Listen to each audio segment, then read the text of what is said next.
Hello everyone, स्वागत है आप सभी का आपके यूट्यूब चैनल लॉजिक पाठशाला में। आज के इस वीडियो में हम कवर करेंगे मंथली करंट अफेयर्स। तो फ्रेंड, मंथली करंट अफेयर्स का ये हमारा रहेगा पार्ट नंबर फर्स्ट। तो इसमें हम कवर करेंगे इंटरनेशनल और आपकी स्पोर्ट्स न्यूज़। तो जो भी पूरे महीने में इंटरनेशनल, जो कि विदेश या कि आपके लिए इंडिया से बाहर की न्यूज़ रही हैं, और जो भी खेल कूद से रिलेटेड न्यूज़ रही हैं, उन सभी को हम कवर करेंगे इस वीडियो में। तो आपके लिए इंपॉर्टेंट वीडियो रहेगी, क्योंकि पूरे महीने का आप यहाँ से रिवीजन कर सकते हैं। और इसी तरीके से हम मंथली करंट अफेयर्स को पार्ट वाइज करेंगे, यानी नेशनल, स्पोर्ट्स, मिसलेनियस आपका हो जाएगा, बैंकिंग न्यूज़ हो गई, इन सभी को हम अलग अलग पार्ट्स में कवर करेंगे। तो चलिए आज की इस क्लास की शुरुआत करते हैं सबसे पहले इंटरनेशनल न्यूज़ से। और इसका जो पीडीएफ है फ्रेंड, आप लोगों को मिल जाएगा टेलीग्राम से, जिसका कि लिंक आपको डिस्क्रिप्शन बॉक्स में दिया गया है। चलिए पहला क्वेश्चन देखिए। पहले क्वेश्चन ने पूछा है कि किस देश के प्रधानमंत्री एच.ई. एंटोनियो कोस्टा, ये फिर से इनको निर्वाचित किया गया है। ये डायरेक्टली आप पूछे कि एंटोनियो कोस्टा को हाल ही में किस देश के प्रधानमंत्री पद के लिए फिर से निर्वाचित किया गया है, तो राइट आंसर हो जाएगा फ्रेंड पोर्तुगल। यानी पुर्तगाल के ये दोबारा से प्राइम मिनिस्टर अपॉइंट किए गए हैं। इनकी जो पार्टी है, उन्होंने 117 सीट पर यहाँ पर विजय, आप कह लीजिए कि 117 सीट जीती हैं। और ये सबसे पहली बार यहाँ के जो प्राइम मिनिस्टर बने थे 26 नवंबर 2015 को बने थे। और ये पोर्तुगल के 119वें नंबर के प्राइम मिनिस्टर अपॉइंट किए गए हैं। याद रखिएगा, क्वेश्चन ऐसे भी पूछ सकते हैं कि पोर्तुगल के फिर से प्राइम मिनिस्टर कौन बने हैं, एंटोनियो कोस्टा। इस तरीके से भी ध्यान रखिएगा। नेक्स्ट क्वेश्चन है, कौन से देश ने पहली बार 1 जून 2023 से जो फेडरल कॉरपोरेट टैक्स है ना, इसे लागू करेगा। तो कौन सा देश पहली बार इस टैक्स को लागू करेगा? राइट आंसर हो जाएगा फ्रेंड यूएई जो देश है, वो इसे पहली बार लागू करेगा। देखो, ये जो टैक्स है ना, ये जो टैक्स, तो जितने भी जो नेचुरल रिसोर्सेज हो गए, यानी जो कि आप कह लीजिए प्राकृतिक संसाधनों का एक्सट्रैक्शन है, उसको छोड़कर ये सभी पे, यानी जितने भी कॉरपोरेशन या कमर्शियल एक्टिविटीज़ हैं, उन सभी पर इस टैक्स को लगाया जाएगा। 2018 में यूएई ने इंट्रोड्यूस किया था value added tax on most good and services पे। तो याद रखिएगा यूएई देश से इस क्वेश्चन को। अगला क्वेश्चन है, देखिए, कौन सा कंट्री है जिसने अभी हाल ही में सक्सेसफुली हुआंगसोंग 12, जो कि एक इंटरमीडिएट रेंज की बैलिस्टिक मिसाइल है, इसका सफलतापूर्वक परीक्षण किया है? राइट आंसर हो जाएगा नॉर्थ कोरिया। तो नॉर्थ कोरिया के द्वारा फ्रेंड इस मिसाइल का परीक्षण किया गया है। अब अगर बात करें कहाँ से किया गया, तो जांगांग प्रोविंस एरिया है, वहाँ से इसका परीक्षण किया गया। ये जो हुआंगसोंग 12 मिसाइल है, इसकी जो एस्टिमेट रेंज है वो लगभग 4500 किलोमीटर की है। पहली बार this was the first nuclear capable missile testing undertaken by the country since 2017। 2017 के बाद ये पहला न्यूक्लियर कैपेबल मिसाइल टेस्टिंग किया गया है नॉर्थ कोरिया के द्वारा। अच्छा, नॉर्थ कोरिया की कैपिटल क्या है? तो याद रखेंगे प्योंगयांग है नॉर्थ कोरिया की कैपिटल। और यहाँ पे नॉर्थ कोरियन वॉन यहाँ की क्या है, करेंसी है। नेक्स्ट क्वेश्चन पे बढ़ते हैं फ्रेंड। देखो, where will be the world first hydrogen powered flying boat, जिसको नाम दिया गया है द जेट लॉन्च पी। देखो, ये पहली बार ऐसा हुआ है कि हाइड्रोजन से चलने वाली जो बोट है, इसे लॉन्च किया गया है। कहाँ किया गया है? तो दुबई यूएई में इसे लॉन्च किया गया है। ये जो फ्लाइंग बोट जिसे नाम दिया गया है, ये 8 से लेकर 12 पैसेंजर्स को कैरी कर सकती है। तो देखिए, ये जो नई टेक्नोलॉजी आ रही है ना, हाइड्रोजन बेस्ड टेक्नोलॉजी, उसके ऊपर पूरा वर्क करेगी। बात करते हैं, देखिए, इसका कब इसको शुरू कर दिया जाएगा, तो ऐसा कहा जा रहा है कि 2023 से इसको मतलब ये शुरू हो जाएगी चलनी। अब यूएई की बात आती है, तो यूएई की कैपिटल क्या है? अबू धाबी है यहाँ की कैपिटल। और यहाँ पे करेंसी है दिरहम, ये याद रखिएगा। चलिए इसके बाद नेक्स्ट क्वेश्चन पे बढ़ते हैं। क्वेश्चन में पूछा है कि कौन से देश ने अभी अनाउंस किया है the names of 24 eminent personality for the award of the country's second highest civilian honour, जिसका नाम है एकुशी पदक। तो ये उस देश का दूसरा सर्वोच्च नागरिक सम्मान है। इससे अभी हाल ही में 24 एमिनेंट पर्सनालिटीज़ के नाम, यानी उनको क्या किया गया, सम्मानित किया गया है। तो हमें यहाँ पे कंट्री का नाम बताना है। तो राइट आंसर देखिए हो जाएगा फ्रेंड बांग्लादेश। ठीक है, बांग्लादेश का ये सेकेंड हाईएस्ट ऑनर है। तो अलग अलग फील्ड में दिए गए हैं, जैसे लैंग्वेज मूवमेंट हो गया, जर्नलिज्म है, डांस, म्यूज़िक, आर्ट एक फील्ड हो गया, साइंस, टेक्नोलॉजी। लेकिन आपको नेम याद करने की ज़रूरत नहीं है क्योंकि इतने इंपॉर्टेंट आपके लिए नहीं होंगे एग्जाम पॉइंट ऑफ व्यू से। सिर्फ ध्यान रखिएगा कि टोटल कितने हैं, 24 जिनको दिया गया है, और ये बांग्लादेश का सेकेंड हाईएस्ट सिविलियन ऑनर है। ये दो चीज़ आपको ध्यान रखनी है। इसके बाद है इंडिया ने कंटिन्यू किया है इट्स कोविड-19 असिस्टेंस यानी सहायता देना to which country by initiating the delivery of 1 lakh rapid antigen self test kit. तो इतनी जो किट है ना, इसकी डिलीवरी शुरू करके भारत ने किस देश को अपनी कोविड-19 सहायता जारी रखी है? राइट आंसर हो जाएगा श्रीलंका। तो ये जो सहायता है भारत के द्वारा श्रीलंका की जा रही है। श्रीलंका इस टाइम काफ़ी सारी फाइनेंशियल क्राइसिस को फेस कर रहा है, तो इसके लिए भारत ने कदम बढ़ाया है और वहाँ पे फाइनेंशियली जो कंस्ट्रेंट या फाइनेंशियली जो बाधाएं हैं उनको दूर करने में मदद करने के लिए 2.4 बिलियन अमेरिकी डॉलर देने का भी वादा किया है, जिससे वहाँ पे जो वित्तीय समस्या हो रही हैं वो पूरी हो सके। अगला है कौन सा देश इंडिया का टॉप ट्रेडिंग पार्टनर रहा है 2021 में? कितना ट्रेड किया? 112.3 बिलियन डॉलर का। तो इसके साथ भारत का जो टॉप ट्रेडिंग पार्टनर रहा है वो है यूएस यानी United states of America. Second number पे है चाइना और तीसरे नंबर पे है यूएई। ये टॉप 3 तो आपको याद रखनी है जो कि इंडिया की 2021 में ये ट्रेडिंग पार्टनर रहे। इसके बाद है कौन सी कंट्री है जिसने जो कि पहली कंट्री बनी है पूरे वर्ल्ड में to administer DNA vaccine against कोविड-19।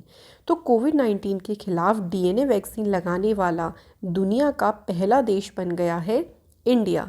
तो आंसर हो गया यहाँ पे इंडिया, ध्यान रखिएगा। इंडिया के द्वारा देखिए हाल ही में देखो बच्चों के लिए भी वैक्सीन की जो परमिशन है वो दी गई थी 12 से 17 साल के बच्चों की, और ये डीएनए वैक्सीन लगाने वाला भी पहला देश बना है भारत। इसके बाद नेक्स्ट क्वेश्चन है हमारा, which of the following countries scientist have developed new technology platform जिससे SARS-CoV-2 वायरस को डिटेक्ट किया जा सकता है? तो फ्रेंड पूछा गया है कि ये कौन से देश के साइंटिस्ट के द्वारा इसको क्या किया गया है, डेवलप किया गया है? तो राइट आंसर यहाँ पे हो जाएगा इंडिया। देखिए एक टीम है जो कि Jawaharlal Nehru centre for advance scientific research के साइंटिस्ट की है, जिन्होंने इस नई टेक्नोलॉजी को डिटेक्ट किया है जिससे इस वायरस का पता लगाया जा सकता है। सिर्फ इसी वायरस का नहीं, देखिए इसके अलावा जो अदर इन्फ्लुएंजा है, HCV, जाइका, इबोला, बैक्टीरिया, इन सभी का पता लगाने में भी ये जो टेक्नोलॉजी है वो हेल्प करेगी। अगला है president of Tibetan government in exile Penpa Tsering. ये वहाँ के प्रेसिडेंट हैं। हाल ही में इन्होंने एक नए तिब्बत म्यूज़ियम का इनॉग्रेशन कौन से शहर में किया? राइट आंसर हो जाएगा धर्मशाला। तो हिमाचल प्रदेश की ये कैपिटल है धर्मशाला, जहाँ पे इस नए तिब्बत संग्रहालय का उद्घाटन किया गया है। ये जो म्यूज़ियम है ना, इसमें तिब्बतन का जो स्ट्रगल रहा है उसका पॉलिटिकल साइड के ऊपर पूरा फोकस किया गया है कि कैसे उन्होंने स्ट्रगल किया, किस तरीके से जर्नी रही पूरी। इस म्यूज़ियम में उस सभी के बारे में जो है वो बताया जाएगा। अगला क्वेश्चन है देखिए, India and which country sign an memorandum of understanding to promote the tourism. तो क्वेश्चन में पूछा गया है कि टूरिज्म को प्रमोट करने के पर्पज़ से भारत और कौन से देश ने अभी हाल ही में एक MOU साइन किया है? तो फ्रेंड राइट आंसर हो जाएगा Australia is the correct answer. तो भारत और ऑस्ट्रेलिया के बीच में ये जो MOU है वो साइन किया गया है। अब इसमें भारत की तरफ से कौन थे ये भी ध्यान रखेंगे, तो कॉमर्स एंड इंडस्ट्री के जो मिनिस्टर हैं पीयूष गोयल, ये तो थे भारत की तरफ से। वहीं ऑस्ट्रेलिया की तरफ से मिनिस्टर थे डैन तेहान। इन दोनों के बीच में ये जो MOU है वो साइन किया गया है। अगला है इंडिया ने जो है अपना पहला कंसाइनमेंट ऑफ मेडिकल सप्लाई भेजा है कौन से देश को, ताकि वहाँ पे कोविड-19 का जो आउटब्रेक है उसको मैनेज किया जा सके।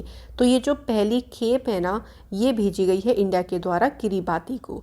देखिए इसमें मेडिकल सप्लाइजेस भेजा गया है, जैसे कि आपके ऑक्सीमीटर्स हो गए, PPE किट्स हैं, या जो इमरजेंसी कोविड मेडिकेशन है, ये सभी प्रोवाइड किया गया है किरीबाती को। किरीबाती, जिसको रिपब्लिक ऑफ किरीबाती कहा जाता है, ये सेंट्रल पैसिफिक ओशियन में एक इंडिपेंडेंट आइलैंड नेशन है। इसकी कैपिटल है ताराबा। ओत्तावा इस देश की राजधानी है। अगला है India will help which country to launch a unitary digital identity framework modelled on the Aadhaar card. तो भारत किस देश को आधार कार्ड पर आधारित unitary digital identity framework launch करने में मदद करेगा? Right answer is Sri Lanka. तो भारत जो है वो इसमें श्रीलंका की मदद करेगा।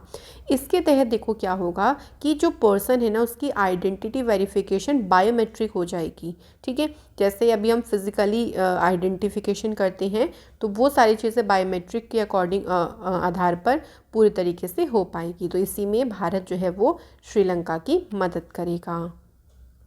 अगला है कौन से देश के साथ में जम्मू कश्मीर ने एक MOU साइन किया to transform the sheep farming sector. भाई ट्रांसफॉर्म करने का मतलब ये हो गया, देखिए इसमें कि टेक्नोलॉजी का यूज़ किया जाएगा कि शीप फार्मिंग को आगे बढ़ाने के लिए या जो फार्मर्स इनमें इंक्लूड हैं उनका डेवलपमेंट हो सके, वो आगे बढ़ सके। तो जो नई नई टेक्नोलॉजीज़ है उनका यूज़ किया जाएगा। इसके लिए जम्मू कश्मीर ने न्यूजीलैंड की जो गवर्नमेंट है उनके साथ में MOU साइन किया है। अगला क्वेश्चन है which country becomes the world first country to allow drones to operate in civilian air space. यानी कौन सा देश है जो कि नागरिक हवाई क्षेत्र में ड्रोन को संचालित करने की अनुमति देने वाला दुनिया का पहला देश बन गया है? आंसर हो जाएगा इजराइल। अच्छा, इजराइल की कैपिटल क्या है? तो याद रखेंगे जेरूसलेम इजराइल की कैपिटल है। नेफ्तली बेनेट यहाँ के प्राइम मिनिस्टर हैं। अब देखो ये जो ड्रोन है ना इसका क्या यूज़ होगा? तो ये जो अनमैन्ड एयर व्हीकल है ड्रोन को ही कहा जाता है। इनका यूज एग्रीकल्चर में किया जा सकता है, एनवायरनमेंट में, पब्लिक वेलफेयर के लिए या इकोनॉमिक एक्टिविटी या क्राइम के अगेंस्ट में भी ड्रोन का इस्तेमाल किया जाएगा। तो याद रखेंगे इजराइल ऐसा करने वाला पहला देश बना। अगला है फ्रैंक वॉल्टर स्टाइनमायर हाल ही में किस देश के प्रेसिडेंट पद के लिए इनको फिर से चुना गया है? आंसर हो जाएगा जर्मनी। अच्छा, इनके साथ साथ एक और चीज़ ध्यान रखिएगा, यहाँ पे अभी हाल ही में चांसलर भी फिर से चुने गए थे, इनके बारे में भी ध्यान रखिएगा, ओलाफ स्कोल्स। तो ये भी अभी रिसेंट बने हैं, तो करंट अफेयर्स से क्वेश्चन बन सकता है।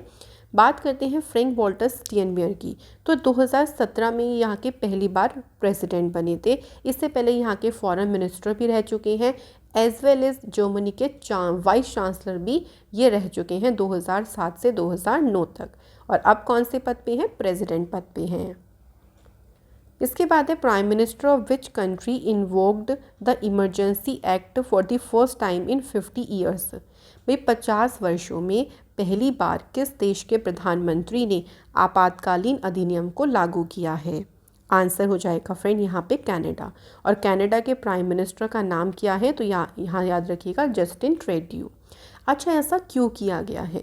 देखिए कोविड-19 का जो पेंडेमिक है ना उसके दौरान काफ़ी ज़्यादा जो वहाँ की जनता है उन्होंने प्रोटेस्ट किया, काफ़ी अगेंस्ट भी जनता रही। उसी प्रोटेस्ट को संभालने के लिए जो वहाँ की गवर्नमेंट है उसको ये एक्स्ट्रा पावर देगा ताकि उन सभी सिचुएशंस को हैंडल किया जा सके। तो याद रखेंगे इम्पॉर्टेंट क्वेश्चन है क्योंकि 50 सालों में यहाँ पे पहली बार इमरजेंसी एक्ट को इन्वोक किया गया है। इसके बाद है which of the following country does India have a partnership with the conducted international workshop on combating marine pollution.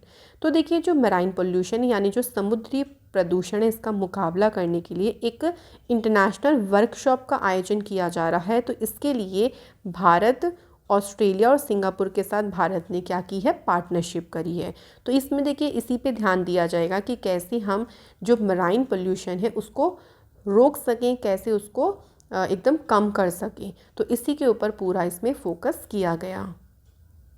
अगला है which of the following country जिसने साइन किया है एक वर्क प्लान किसके साथ मिलके? इंडिया के साथ मिलके, to strengthen quality infrastructure and strengthen consumer protection. अब ये जो वर्क प्लान है ना इसमें क्या होगा, जो बुनियादी ढांचा है उसको मजबूत किया जाएगा और उपभोक्ता संरक्षण को भी मजबूत किया जाएगा। इसके लिए भारत और जर्मनी ने इस वर्क प्लान को साइन किया है। तो याद रखिएगा आंसर हो गया जर्मनी। तो दोनों कंट्रीज़ जो कि इंफ्रास्ट्रक्चर के ऊपर ध्यान देंगी, साथ ही साथ में जो प्रोडक्ट सेफ्टी है उसको भी बढ़ाया जाएगा, कंज्यूमर प्रोटेक्शन को मजबूत किया जाएगा। इन सभी के लिए ये जो कार्य योजना है इस पर हस्ताक्षर किए गए हैं। इसके बाद है कौन सा देश है जो कि 1 दिसंबर 2022 से 30 नवंबर 2023 यानी 1 साल के लिए पहली बार G20 की अध्यक्षता करेगा। तो ये कौन सा देश है? तो याद रखिएगा इंडिया, जो कि पहली बार जो है G20 की इसके पास प्रेसिडेंसी रहेगी। अगला क्वेश्चन है, देखिए कौन सी कंट्री जो कि पहली फॉरेन कंट्री बनी है जिसने इंडिया के यूपीआई सिस्टम को अडॉप्ट किया है। इंपॉर्टेंट क्वेश्चन है फ्रेंड। देखो तो पहला देश बन गया है नेपाल। तो नेपाल ने इंडिया का जो यूपीआई सिस्टम है इसको अडॉप्ट किया है। अब देखो जो नेपाल में जो पेमेंट सिस्टम यूज़ किया जाता है उसका नाम है गेटवे पेमेंट सर्विस। तो भाई ये इंडिया के यूपीआई सिस्टम के साथ मिलेगा और नेपाल में जो है वो सर्विसेज को प्रोवाइड करेगा। अगला है पॉल हेनरी सांटोका दामीबा। तो हाल ही में ये किस देश के इन्होंने राष्ट्रपति के रूप में शपथ ली है? आंसर हो जाएगा बुर्किना फासो। तो बुर्किना फासो के इन्होंने राष्ट्रपति पद के लिए शपथ ली है। ये मिलिट्री लीडर है, military leader lieutenant colonel Paul Henry जो है इन्होंने शपथ ली है और इन्होंने रोच कोबोर से ये जो पद है वो ग्रहण किया है। तो जितने भी प्रेसिडेंट और प्राइम मिनिस्टर वाले अपॉइंटमेंट्स हुए हैं ना, वो मैं आपको एक अलग से वीडियो में प्रोवाइड कर दूंगी ताकि आप इजीली उसको याद कर सकें। अगला क्वेश्चन है, देखिए the air force of Bangladesh and which country. तो दूसरी कंट्री का नाम बताना है जिसके बीच में कोप साउथ 22 जो है ये अभ्यास आयोजित हुआ है। तो ये अभ्यास बांग्लादेश और यूएस की जो कह लीजिए एयर फोर्सेस है उनके बीच में इसको कराया गया है। ये जो 6 दिन का अभ्यास था इसको पैसिफिक एयर फोर्सेस के द्वारा इसको स्पॉन्सर किया गया और ये बांग्लादेश जो एयर फोर्स कंटेनमेंट है ढाका में, वहाँ पे इस एक्सरसाइज को किया गया है। तो वेन्यू ध्यान रखना है और किस किस के बीच में हुई है ये भी आपको ध्यान रखना है। अगला क्वेश्चन है फ्रेंड, देखिए with which country has India agreed on a road map on blue economy and ocean governance. तो क्वेश्चन में पूछा गया है कि ब्लू इकोनॉमी और ओशियन गवर्नेंस पर रोड मैप पर भारत किस देश के साथ में सहमत हुआ है? राइट आंसर हो जाएगा फ्रांस। तो भारत जो है वो इसमें फ्रांस के साथ सहमत हुआ है। अब दोनों देश का मेन एम क्या है?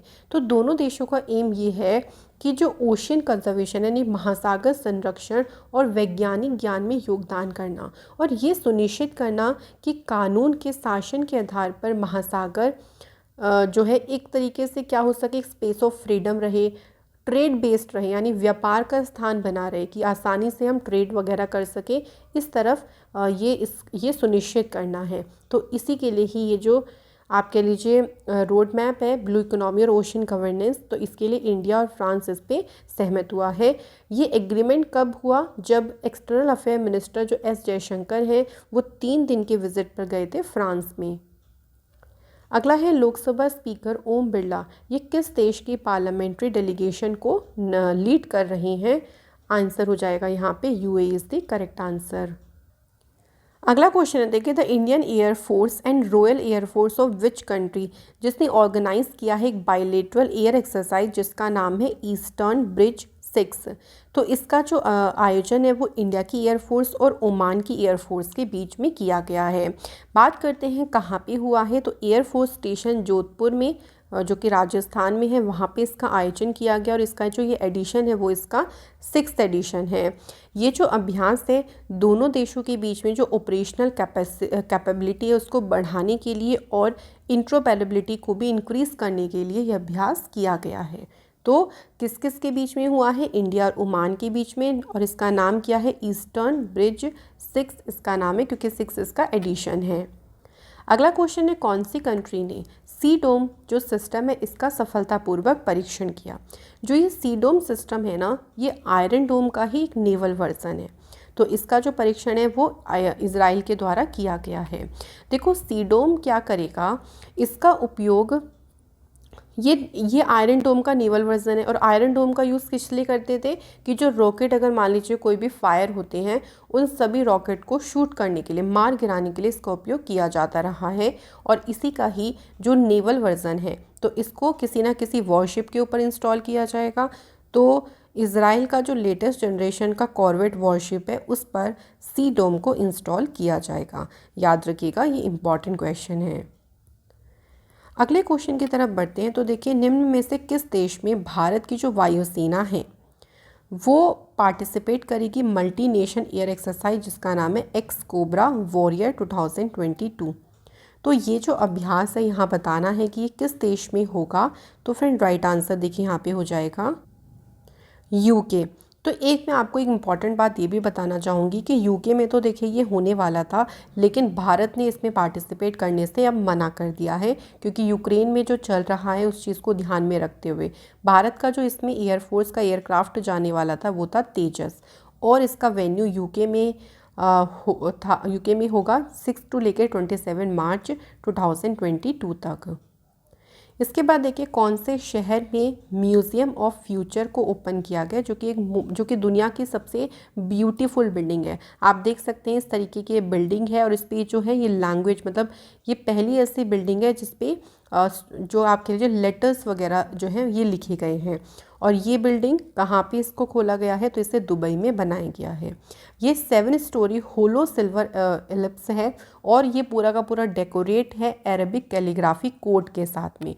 तो इस पर जो अरबी सुलेख है ना, वो पूरे के पूरे लिखे गए हैं। और ये एक तरीके से जर्नी टू द ईयर और को ये शो करता है। अगला है, the Indian institute of technology यानी IIT will establish it's first branch outside India in which country. भाई देखो, पहली बार IIT भारत के बाहर अपनी शाखा को स्थापित कर रहा है। कौन से देश में इसको स्थापित किया जाएगा, तो इसे UAE में स्थापित किया जाएगा। तो इंडिया UAE के बीच में जो ट्रेड डील है उसी का ही एक ये पार्ट है। तो याद रखिएगा, इसको कहाँ पे एस्टेब्लिश किया जाएगा, UAE में। अगला है, कौन सी कंट्री है जो कि पहली कंट्री बनी है जिसने ऑथराइज़ किया है the use of plant based covid vaccine. तो इसके उपयोग को अधिकृत करने वाला पहला देश बन गया है कनाडा। इसकी एक कंपनी है देखिए, जिसका नाम है मेडिकागोस। तो उसकी 2 डोज जो वैक्सीन है वो दी जाएगी 18 से लेके 64 एज ग्रुप को। और ये जो डिसीज़न है ये काफ़ी स्टडी के बाद लिया गया है, और ये भी बताया गया है कि जो वैक्सीन है ना, ये 71% बिल्कुल एक्यूरेट है, मतलब इफ़ेक्टिव है, सॉरी, प्रभावी है। ठीक है, तो याद रखिएगा, कनाडा ऐसा करने वाला पहली कंट्री बनी। अगला है, 3 और Rafale fighter aircraft Indian air force को रिसीव हुए हैं कौन से देश से। तो राफेल के लिए तो देखिए इंडिया और फ्रांस के बीच में ही जो है एग्रीमेंट हुआ था 2016 में, जिसमें टोटल 36 जो है राफेल भारत को प्राप्त होने थे, जिसमें से 35 हो चुके हैं। तो याद रखेंगे। अगला क्वेश्चन है, इन विच स्टेट, जहाँ पे इंडिया की नेवी मल्टीनेशनल एक्सरसाइज मिलान 2022 में ये जो है वो आयोजित किया जा रहा है। तो भारत की वायुसेना का जो बहुराष्ट्रीय अभ्यास है, इसे आंध्र प्रदेश में भी कहाँ पे, विशाखापट्टनम में इसका आयोजन किया जा रहा है। इस बार ये इसका 11वां एडिशन है। इस एक्सरसाइज की शुरुआत 1995 से हुई थी, और इंडिया ने इसमें टोटल 46 फ्रेंडली फॉरेन कंट्रीज़ को इनवाइट किया है इस एक्सरसाइज में पार्टिसिपेट करने के लिए। अगला क्वेश्चन देखिए, भारतीय वायुसेना ने यूक्रेन में संकट से उत्पन्न स्थिति को देखते हुए मार्च 2022 में जो कोबरा वॉरियर जो कि अभ्यास होने वाला था, उसमें अपने जो लड़ाकू जेट विमान है उनको तैनात नहीं करने का निर्णय लिया है। तो मैंने अभी आपको बताया था कि ये यूके में होने वाली थी एक्सरसाइज, मतलब होगी तो यूके में ही, लेकिन भारत ने इसमें डिसाइड किया है कि वो इसमें अपने जो एयरक्राफ्ट है ना उनको नहीं भेजेगा, क्योंकि यूक्रेन का जो क्राइसिस, यूक्रेन में जो संकट हो रहा है, उस चीज़ को देखते हुए भारत के द्वारा फैसला लिया गया है। तो ये यूके के वर्डिंगटन में 6 मार्च से 27 मार्च तक ये अभ्यास होना था। तो इसी की पुष्टि के बाद, जब ये डिसाइड हो गया था, उसके बाद भारत ने जो है वो ये न्यूज़ दी है। अगला है, who has become the first black women selected to serve on the American Supreme Court. तो अमेरिकी सुप्रीम कोर्ट में सेवा देने के लिए चुनी गई पहली अश्वेत महिला कौन बनी है, तो इनका नाम हमें बताना है। तो फ्रेंड राइट आंसर देखिए हो जाएगा केतांजी ब्राउन जैक्सन। तो ये पहली ब्लैक वुमेन बनी है जो कि अमेरिकन सुप्रीम कोर्ट में सिलेक्ट हुई हैं, तो याद रखिएगा। और अगर वुमेन्स की बात करें तो ये 6th वुमेन है जो कि कोर्ट में अपॉइंट की गई हैं, ठीक है। तो अगर ब्लैक वुमेन में पूछें तो पहली है, यानी अश्वेत महिला में तो पहली है, लेकिन महिलाओं में ये छठी हैं। She served on the US sentencing commission before becoming a federal जज इन 2013। तो इम्पॉर्टेंट न्यूज़ हैं। तो फ्रेंड यहाँ पर हमारी सभी जो इंटरनेशनल न्यूज़ हैं वो तो हो जाती हैं पूरी फिनिश। अब हम बात करेंगे स्पोर्ट्स न्यूज़ की। तो पूरे महीने में जो स्पोर्ट्स की न्यूज़ आई हैं, चलिए उनको कवर करते हैं। सबसे पहला क्वेश्चन है, देखिए, हु अमंग द फॉलोइंग जिसने जीता है ऑस्ट्रेलियन ओपन 2022 में वुमेन सिंगल का टाइटल। तो देखिए, जो ऑस्ट्रेलियन ओपन है ना, ये होता है आपके ग्रैंड स्लैम टूर्नामेंट में से पहला। तो इसी में जो वुमेंस का टाइटल जीता है वो एशले बार्टी ने जीता है। और एशले बार्टी जो कि ऑस्ट्रेलिया की हैं, ध्यान रखिएगा, इन्होंने इसमें डेनियल कॉलिंस को हराया है। अब इसी में ही देखो, ये भी पूछ सकते हैं कि जो ये ऑस्ट्रेलियन ओपन हुआ है इसमें मेन सिंगल का टाइटल किसने जीता है, तो स्पेन के प्लेयर हैं राफेल नदाल। इससे पहले जो 2021 में हुआ था ऑस्ट्रेलियन ओपन, मैं आपको बता देती हूँ कि मेंस और वुमेंस में किसने जीता था। तो मेंस में तो जीता था पिछली बार नोवाक जोकोविच ने, वहीं वुमेंस की बात करते हैं तो नाओमी ओसाका जो कि जापान के प्लेयर हैं, इन्होंने वुमेंस में जीता। लेकिन आप 2022 का ध्यान रखो, इम्पॉर्टेंट ज़्यादा 2022 का होगा। अगला है 2022 का जो वुमेंस पैन अमेरिकन कप है, इसमें किस टीम ने, मतलब वुमेंस की जो फील्ड हॉकी चैम्पियनशिप, इसका खिताब किसने जीता है, तो ये खिताब जीता है अर्जेंटीना ने। अर्जेंटीना ने इसमें देखिए जो है यहाँ पे आप देख सकते हैं चिले को, with this bone both Argentina and Chile दोनों की दोनों ऑटोमेटिकली क्वालिफाई हो गई हैं FIH hockey women's world cup के लिए, जो कि स्पेन और नीदरलैंड में होने वाला है 2022 में। इस चैम्पियनशिप का ये 6th एडिशन था और इसका वेन्यू है सेंटियागो चिली, इस देश में इसको कराया गया। अगला क्वेश्चन है फ्रेंड, देखिए, who has won the world game athlete of the year award for 2021। ये पुरस्कार जीता है PR श्रीजेश ने। तो राइट आंसर हो जाएगा ऑप्शन नंबर D। अब इम्पॉर्टेंट बात यहाँ से क्या बनती है, देखिए, he is the second Indian after Rani Rampal जिन्होंने ये अवार्ड जीता है। 2020 में जो वुमेन हॉकी टीम के कैप्टन है रानी रामपाल, ये पहली इंडियन बनी थी जिन्होंने ये जो अवार्ड है यानी world game athlete of the year का अवार्ड जीता था। उनकी 2019 की परफॉर्मेंस को देखते हुए उन्हें ये सम्मान दिया गया था। तो देखिए, अगर पूछे कि इंडियन, तो ये दूसरे इंडियन हैं, लेकिन अगर मेल में पूछे तो ये दूसरे पुरुष नहीं होंगे, ये पहले पुरुष होंगे जिनको ये अवार्ड मिला है। इसके बाद है कौन सी टीम जो कि कंट्री की पहली स्पोर्ट्स यूनिकॉर्न बन गई है, आंसर हो गया यहाँ पे चेन्नई सुपर किंग। तो चेन्नई सुपर किंग देखिए पहली ऐसी टीम है जो कि स्पोर्ट्स यूनिकॉर्न बन गई है और जिसने 7,600 करोड़ रुपए का जो मार्केट है उसको टच कर दिया है। अगला क्वेश्चन है, who among the following has nominated for 2022 Laureus world breakthrough of the year award. तो इस अवार्ड के लिए इनमें से किसे नामित किया गया है, तो फ्रेंड देखिए यहाँ पे राइट आंसर हो जाएगा नीरज चोपड़ा। तो सही आंसर है यहाँ पे, नीरज चोपड़ा को इसके लिए नामित किया गया है। तो शॉर्ट लिस्ट में देखिए टेनिस के जो स्टार हैं डेनियल मेडवेडेव और एमा रेडुकानो को भी इनके साथ जो है वो इसमें रखा गया है। नीरज चोपड़ा ये तीसरे भारतीय हैं जिनको लॉरियास के लिए नॉमिनेट किया गया है after Sachin Tendulkar and wrestler Vinesh Phogat. अगला है पहला जो केरल ओलंपिक गेम्स हैं, इनको ये अभी फरवरी में होने वाले थे तो इनको रीशेड्यूल किया गया है। ये अब होंगे मार्च 2022 को, ठीक है, मार्च में होंगे ये, इनको रीशेड्यूल किया गया है। तो एक आप देख सकते हैं कि it will be organized from 1 May to 10 May 2022। Olympic में जो पदक विजेता हैं इसके उद्घाटन समारोह में उन सभी को सम्मानित किया जाएगा। क्वेश्चन है अगला, देखिए, how many Indian athletes are participating in the Beijing winter Olympics. तो इस पर वैसे आप लोगों को अलग से पूरी एक वीडियो प्रोवाइड करी गई थी। तो इंडिया की तरफ से सिर्फ एक ही एथलीट थे जिन्होंने इसमें पार्टिसिपेट किया है और उनका नाम है आरिफ खान। याद रखिएगा इंडिया के द्वारा इसमें कोई भी मेडल नहीं जीता गया है। सबसे ज़्यादा जो इसमें मेडल जीते हैं वो नॉर्वे देश ने जीते हैं। अगला क्वेश्चन है, कौन सी टीम ने अंडर 19 वर्ल्ड कप 2022 का टाइटल जीता है? ये टाइटल जीता है इंडिया ने। इंडिया ने इसमें इंग्लैंड को डिफीट किया। इसका जो फाइनल मैच है वो sir Vivian Richard stadium Antigua में खेला गया था। इंडिया का ये 5वां टाइटल है, याद रखिएगा। तो इससे पहले 2000 में, 2008, 12, 18, तो ये 4 टाइटल हो गए और अब 2022 का टाइटल हो गया। तो टोटल इंडिया के पास 5 टाइटल हैं।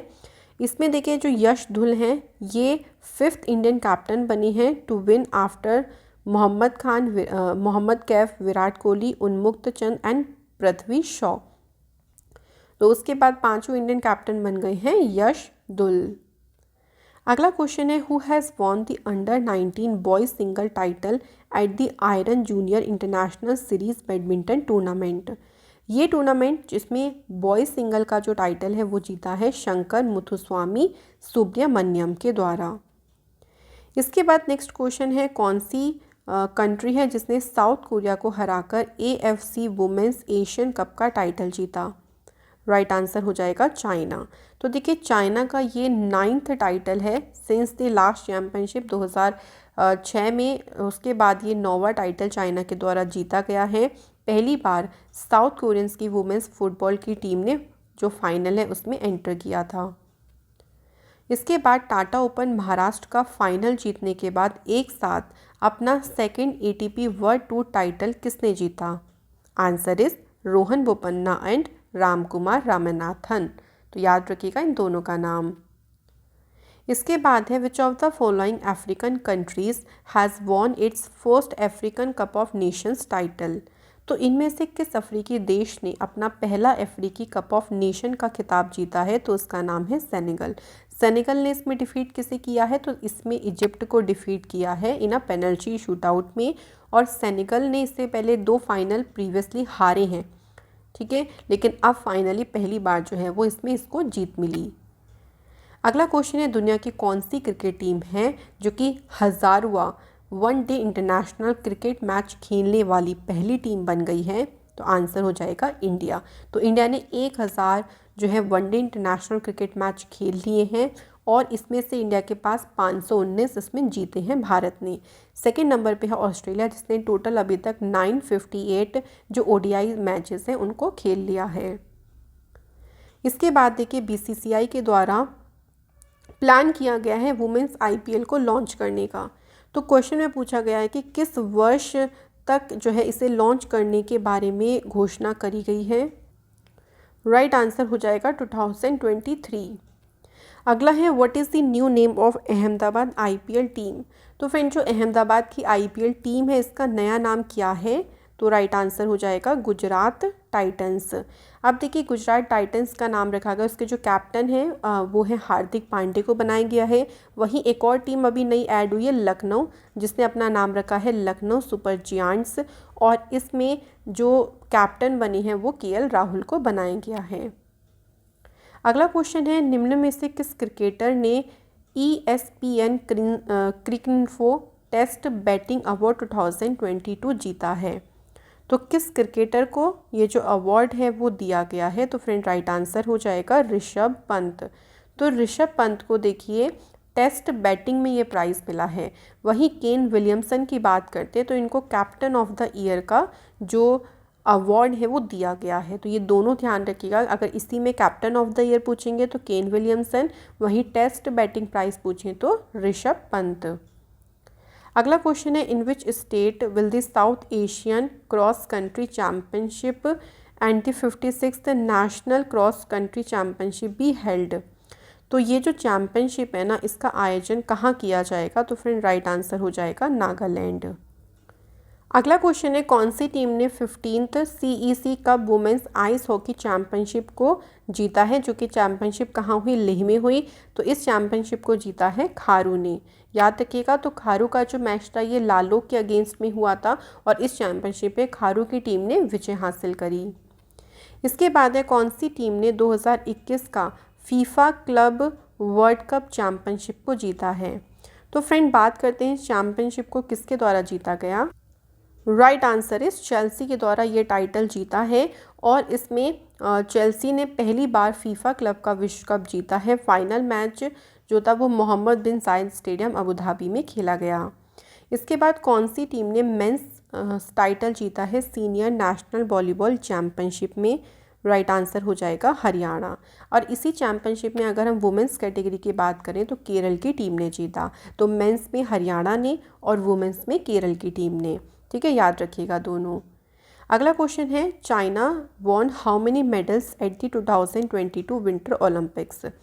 तो फ्रेंड जो भी विंटर ओलंपिक हुए हैं ना, इसमें पूछा गया है कि चाइना के द्वारा टोटल कितने मेडल यहाँ पर जीते गए हैं। तो फ्रेंड राइट आंसर हो जाएगा 15।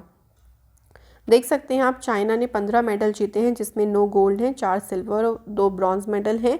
पहले स्थान पर नॉर्वे रहा है, टोटल 37 मेडल, 16 गोल्ड, 8 सिल्वर और 13 ब्रॉन्ज मेडल। तो याद रखिएगा, टॉप 3 तो आपको ध्यान रखने हैं। भारत ने कोई इसमें मेडल नहीं जीता है, तो याद रखिएगा इसके बारे में भी।